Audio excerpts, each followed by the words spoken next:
बिहार में बारिश की गतिविधियां जारी है। अगले कुछ दिनों में इसकी व्यापकता और बढ़ेगी। बादलों की स्थिति को देखते हुए राज्य भर में मेघ गर्जन और वज्रपात की चेतावनी जारी की गई है। मौसम विभाग के अनुसार राज्य भर में बारिश की स्थिति 2 अगस्त तक बनी रहेगी। 1 जून से 29 जुलाई के बीच सूबे में 485.4 मिमी बारिश होनी चाहिए थी, जबकि 287.2 मिमी ही बारिश हुई है। यानी अब तक सामान्य से 41% कम बारिश हुई है। राज्य के विभिन्न विश्वविद्यालयों में 1674 नए पदों की स्वीकृति दी गई है। शिक्षा विभाग ने तकरीबन 21 साल बाद विश्वविद्यालयों में नए पदों का सृजन कर सहमति दी है। इन पदों पर अगस्त में नियुक्ति प्रक्रिया प्रारंभ करने की संभावना है। नए पदों में 670 को पदोन्नति से भरा जाएगा ताकि सेक्टर क्लियर सुनिश्चित किया जा सके। शेष पदों पर राज्य कर्मचारी चयन आयोग से नियुक्ति हेतु अनुशंसा भेजी जाएगी। जिन नए पदों का सृजन किया गया है उनमें लिपिक से लेकर के प्रयोगशाला सहायक तक के पद शामिल है। आपको बता दें कि इसके पूर्व वर्ष 2001 में शिक्षा विभाग ने लिपिक सहायक और निम्न वर्गीय कर्मियों के 2308 पदों का सृजन किया था। संबंधित पदों पर कर्मचारियों की नियुक्ति के बाद शिक्षा विभाग को सालाना 3,68,400 रुपए का अतिरिक्त बोझ उठाना पड़ेगा।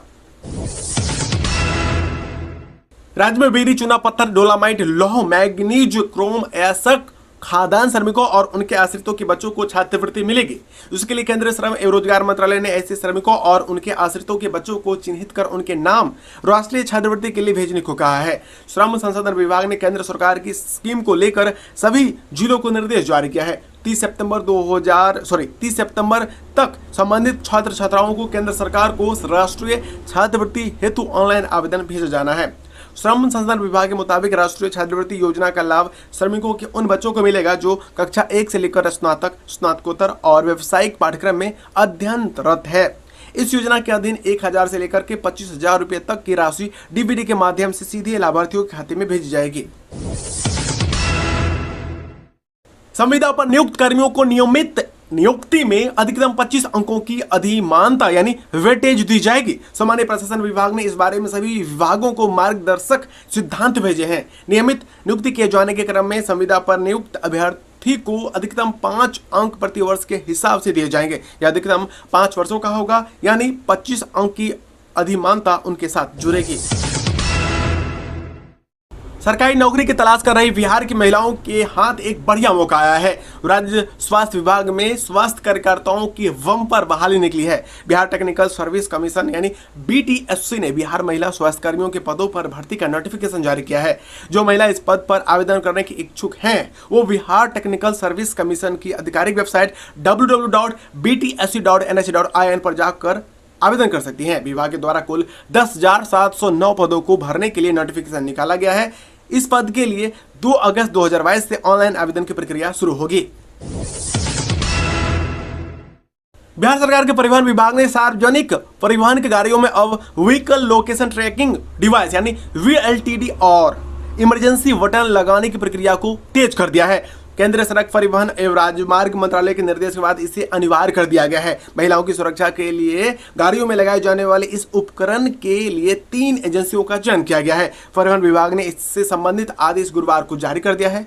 सार्वजनिक वाहनों में सफर करने वाली महिलाएं या लड़कियां खतरे को देखते हुए इमरजेंसी बटन दबाएंगी तो कंट्रोल एंड कमांड सेंटर में अलार्म बजेगा, जिसके बाद तत्काल पुलिस मदद के लिए पहुंचेगी। वहीं इसके अलावा इमरजेंसी अलर्ट, ओवर स्पीड और उपकरण के साथ छेड़छाड़ या तोड़े जाने पर भी कमांड एंड कंट्रोल सेंटर को अलर्ट प्राप्त होगा। इसकी मदद से कमांड एंड कंट्रोल सेंटर को वाहन के लोकेशन की रियल टाइम जानकारी भी मिल सकती है रहेगी। वाहन मालिक भी इस सॉफ्टवेयर की मदद से अपने वाहनों की रियल टाइम स्थिति का पता लगा सकते हैं। बिहार में केंद्र और राज्य सरकार की ओर से महिलाओं की सुरक्षा, शिक्षा और आर्थिक विकास के लिए चलाई जा रही योजनाओं की जानकारी ग्रामीण इलाकों तक पहुंचाने के लिए प्रदेश में 30,000 महिलाओं को कोऑर्डिनेटर बहाली की जाएगी।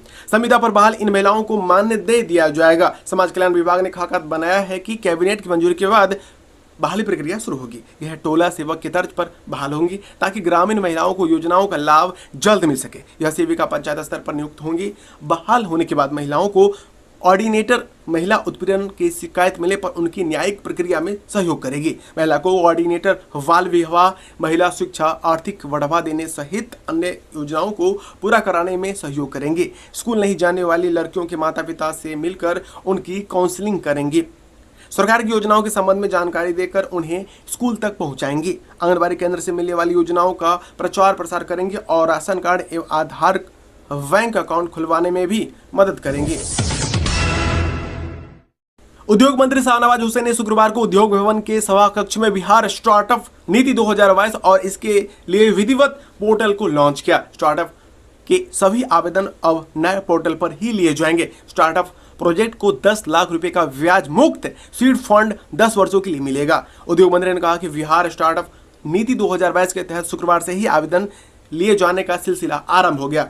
यह 1 महीने तक लिया जाएगा। अगर किसी महिला उद्यमी द्वारा स्टार्टअप कंपनी को आरंभ किया जाता है तो उन्हें पॉलिसी के तहत मिलने वाली सुविधाएं 5% अधिक मिलेगी, यानी उन्हें 10 लाख की जगह 10,50,000 रुपये का सीड फंड मिलेगा। यही सुविधा अनुसूचित जाति, अनुसूचित जनजाति तथा दिव्यांग के मामलों में 15% अधिक होगी, यानी इस श्रेणी के उद्यमियों को सीड फंड के रूप में 11.50 लाख रुपए मिलेंगे। राज्य सरकार स्वास्थ्य विभाग में शीघ्र ही 12,771 पदों पर नियुक्ति करेगी। इसकी कार्य योजना तैयार कर चुकी है। इसमें बिहार महिला स्वास्थ्य कार्यकर्ता यानी ANM के लिए 10,709 पदों के लिए बहाली होगी, जबकि एक्सरे टेक्नीशियन के लिए 803 पदों पर, शल्य कक्ष सहायक के लिए 1,096 पदों पर और ECG टेक्नीशियन के 163 पदों पर नियुक्ति होगी। यह जानकारी देते हुए मंगलवार ने कहा कि राज्य में स्वास्थ्य प्रबंधन को सुदृढ़ और हाईटेक बनाने के लिए विभाग निरंतर प्रयासरत है। बेहतर स्वास्थ्य प्रबंधन के लिए कर्मियों की कमी नहीं हो, इसको ध्यान में रखते हुए स्वास्थ्य विभाग ने बड़ी संख्या में नियुक्ति का निर्णय लिया है। मुंगेर और लखीसराय के लोगों को बड़ी सौगात मिली है। यहाँ के लोग जो सपना वर्षों से देख रहे थे वह अब पूरा होने वाला है। जमालपुर किऊल के रास्ते अगरतला आनंद विहार टर्मिनल तेजस राजधानी एक्सप्रेस के परिचालन का रास्ता साफ हो गया है। साथ ही टाटानगर के लिए एक नई साप्ताहिक ट्रेन चलने पर मुहर लग गई है। मुंगेर सांसद राजीव रंजन उर्फ ललन सिंह की पहल पर दोनों ट्रेनें जल्द ही चलेंगी। सांसद की मांग पर रेल मंत्री अश्वनी वैष्णव ने हरी झंडी दे दी है। संभावना है कि वर्तमान में कटिहार के रास्ते चल रही तेजस राजधानी एक्सप्रेस में आरक्षण की बुकिंग अगले माह से पुराने रूट पर बंद हो जाएगी। दोनों ट्रेनों के चलने से 2 जिलों के यात्रियों को राहत होगी। देश की राजधानी और टाटानगर जाना आसान हो जाएगा। पटना हाईकोर्ट ने 2 अलग अलग मामलों पर बोर्ड परीक्षा पास करने के बाद सर्टिफिकेट नहीं दिए जाने के मामले पर सुनवाई के बाद एक केस में 10 लाख तथा दूसरे केस में 5 लाख रुपए का जुर्माना लगाया है। न्यायमूर्ति संजीव प्रकाश शर्मा के कलपीठ ने नवादा जिले के आदर्श हायर सेकेंडरी छात्रा सरस्वती कुमारी और बेगूसराय के BKSKS इंटर कॉलेज के छात्र गौरी शंकर शर्मा की ओर से दायर अर्जी पर सुनवाई के बाद जुर्माना लगाया। कोर्ट ने कहा किसी भी छात्र का गोल्डन पीरियड इंटर परीक्षा पास करने के बाद शुरू होता है। 2012 में इंटर साइंस का परीक्षा देने के बाद बोर्ड 8 साल बाद 2020 में प्रथम श्रेणी से पास का रिजल्ट घोषित किया। वहीं दूसरे केस में फर्स्ट डिवीजन से मैट्रिक पास करने के बाद बोर्ड ने अंक पत्र तथा सर्टिफिकेट रोक लिया, क्योंकि स्कूल ने रजिस्ट्रेशन फी बोर्ड के पास जमा नहीं किया था। इस कारण बोर्ड ने छात्रों का रिजल्ट स्कूल में नहीं भेजा और छात्र अपना रिजल्ट नहीं ले पाए, जबकि बोर्ड छात्रों का रिजल्ट तैयार कर अपने पास रखे हुए था। इस समय केरोसिन डीजल से महंगा हो गया है। डीजल का रेट 96 रुपये प्रति लीटर है। वहीं जन वितरण प्रणाली की दुकानों पर मटिया तेल यानी केरोसिन का तेल का मूल्य प्रति लीटर 100 रुपये से अधिक हो गया है। इस स्थिति में उपभोक्ता खरीदने से परहेज कर रहे हैं। उत्तर बिहार के कई जिलों में मई तक उठाव किया गया था, लेकिन उपभोक्ताओं के इनकार के बाद जून का उठाव नहीं किया गया, वह स्टॉक में ही रह गया। शहरी क्षेत्र में जन वितरण प्रणाली की दुकानों से केरोसिन यानी मटिया का तेल का आवंटन पहले से ही बंद हो चुका है। अब केवल ग्रामीण क्षेत्रों में प्रति परिवार 1 लीटर दिया जा रहा है। बिहार में अब कहीं भी बाल विवाह और दहेज उत्पीड़न का मामला सामने आया तो उस इलाके के मुखिया और दूसरे जनप्रतिनिधियों के खिलाफ कार्रवाई की जाएगी। अगर विवाह को रोकने में वो फेल हुए तो उन्हें पद से भी हटाया जाएगा। आपको बता दें कि बिहार सरकार ने बाल विवाह और दहेज उन्मूलन में मुखिया और पंचायत प्रतिनिधियों की भागीदारी और भूमिका को लेकर कड़ा दिशा निर्देश जारी किया है। भागलपुर के विक्रमशिला सेतु के समानांतर पुल के निर्माण को अब केवल national board for wild life की अनुमति का इंतजार है। प्रधानमंत्री इस बोर्ड के अध्यक्ष होते हैं। इस बोर्ड की अनुमति के बाद समानांतर पुल के निर्माण का कार्य आगे बढ़ेगा। पुल के निर्माण योजना की मॉनिटरिंग गति शक्ति पोर्टल के माध्यम से होती है। 2 दिन पहले इस पुल के निर्माण को लेकर उच्च स्तर पर अपडेट लिया गया। राज्य स्तर पर गठित बोर्ड फॉर वाइल्ड लाइफ के अध्यक्ष मुख्यमंत्री होते हैं। इस बोर्ड से विक्रमशिला सेतु के समानांतर बनने वाले पुल को क्लियरेंस मिल चुका है। पथ निर्माण विभाग ने इस क्लियरेंस के आधार पर इसे national board for wild life को भेजा हुआ है। उम्मीद है कि बहुत जल्द वहां से अनुमति मिल जाएगी और निर्माण कार्य आरंभ हो जाएगा। झारखंड के बाद बिहार के कई स्कूलों में रविवार की जगह शुक्रवार को हो रही छुट्टी पर विवाद बढ़ता ही जा रहा है। उसे लेकर बिहार एनडीए के घटक दलों के बीच जुबानी जंग जारी है। राज्य के डिप्टी सीएम तारकिशोर प्रसाद ने कहा कि राज्य में सभी स्कूलों के लिए एक ही मापदंड होगा और इस संबंध में शिक्षा विभाग जल्द ही उचित निर्णय लेगा। वहीं राज्य के शिक्षा मंत्री विजय कुमार चौधरी ने कहा कि जो भी नियम सम्मत होगा वह किया जाएगा। शिक्षा मंत्री ने आगे कहा कि जहां जहां से खबर आई है और वहां के स्थानीय अधिकारी से रिपोर्ट मांगी गई है, हम देखेंगे कि स्कूल कब से किस नियम के तहत बंद हो रहे हैं। बीजेपी के सभी 7 मोर्चों की 2 दिन के संयुक्त राष्ट्रीय कार्यकारिणी की बैठक शनिवार से बिहार की राजधानी पटना में होगी। पटना के ज्ञान भवन में होने वाले इस बैठक के लिए नेताओं का आगमन शुरू हो चुका है। बीजेपी अध्यक्ष जेपी नड्डा शनिवार को पटना पहुंचेंगे, जबकि गृह मंत्री अमित शाह रविवार को पटना आएंगे। इस बैठक को लेकर पूरा शहर केसरिया रंग में रंगारंग नजर आ रहा है। बीजेपी के उपाध्यक्ष और प्रदेश मीडिया प्रमुख राजीव रंजन ने बताया कि बीजेपी अध्यक्ष जेपी नड्डा के स्वागत के लिए बड़ी संख्या में युवा मोर्चे के कार्यकर्ता बाइक के साथ उनकी आवागवानी करेंगे। जेपी नड्डा पटना उच्च न्यायालय के पास भीमराव अंबेडकर की प्रतिमा पर पुष्पांजलि करेंगे और उसके प्रति उनका काफिला जेपी गोलंबर तक पहुंचेगा।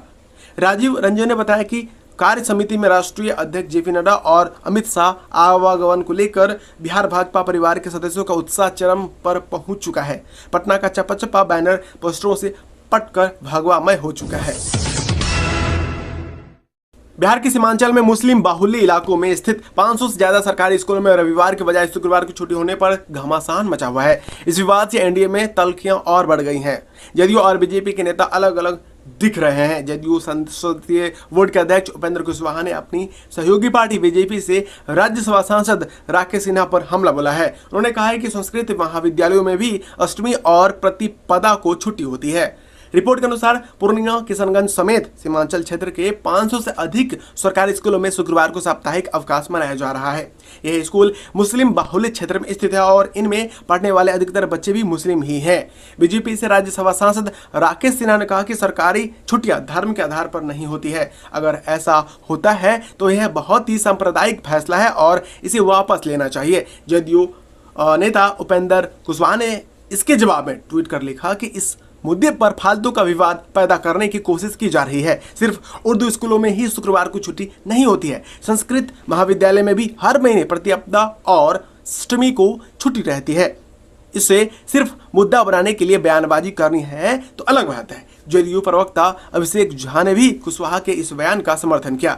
जदयू कोटे से नीतीश कुमार सरकार में शिक्षा मंत्री विजय कुमार चौधरी ने जिला शिक्षा अधिकारियों से ऐसे स्कूलों की लिस्ट मांगी है जहां रविवार के जुमे को अवकाश दिया जा रहा है। जदयू एमएलसी खालिद अनवर ने कहा कि बिहार में जब से शिक्षा प्रणाली स्थापित हुई तब से यहाँ 2 तरह के स्कूल चलते हैं, जिनमें उर्दू और हिंदी मीडियम स्कूल शामिल है। हिंदी मीडियम स्कूलों में जहां रविवार को साप्ताहिक अवकाश होता है, वहीं उर्दू मीडियम स्कूलों में यानी विद्यालयों में शुक्रवार को ही छुट्टी होती है। यह परंपरा आजादी के बाद से चली आ रही है। इस पर अब विवाद क्यों हो